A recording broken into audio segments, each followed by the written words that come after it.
çok güzel kurban. إذا ججنا قرباني أن بنا ججني أما حيوان حاضرية ما هن ما جي آني لبدي حيواني ما البرد تف حاضرن ومشترية تيجي بلاورن الميدان هنا بنا ججنا قرباني ما هر حيواني ما آمده كارية ما هن يعني إجدوارا بقري هي بزن هن مي هن كافر هن هر تشت حيواني أنا بنا ججني ببه هي يعني fiyat واجي جوا صالة ويقولنترتي يعني أم بين بصاري ده عدد جوار 2 milyar قربان 2 milyar شو يصل ياكو شخصات حفصات ويوار خرج كده. Hazırlığa kurbanlık ya. Kurbanlık tü avka alemi kurbanlık hep tüne vega. Hek tişek tüne. Hez duyacı tişek tüne sala bir çayı alıcı zahbi talep zahbi vega talep tüne. Müşteri tüne. Hacı para millet tüne. Güzel zor insan kodeş ki.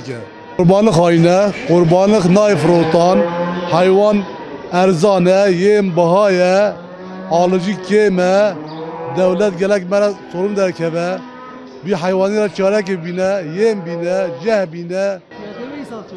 Ya fiyat uygun he ama alıcıya bir uygun millet kodiye ma zarar git froşa. Çünkü nikara koy ki yem bahaya, ceh bahaya.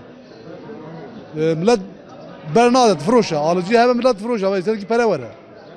Mezbanemiz İvmet Batman'da kurulan tek mezbanedir. İvmet entegre tesisi olarak geçiyor. 4 soğuk hava depomuz, 1 şoklama depomuz bulunmaktadır.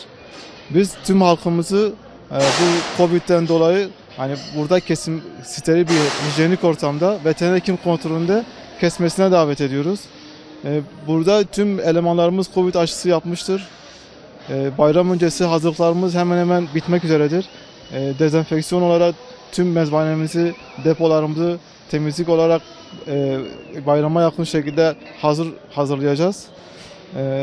Hani bu korona döneminde hani halkımızın dışarıda kaçak kesim değil de mezbanede veteriner hekim kontrolünde steril bir ortamda kesmesini daha uygun buluyoruz. Bundan dolayı tüm halkımızı veteriner hekim kontrolünde kesilen mezbane işletmelerine davet ediyoruz. Bu 2 deneyimiz var şu anda. Zaten bizim günlük kapasitemiz 2000 küçükbaş, 50 adet büyükbaş olmak üzere bir gün dinlendirme koşuluyla mezbanemizin kapasitesi şu şekildedir.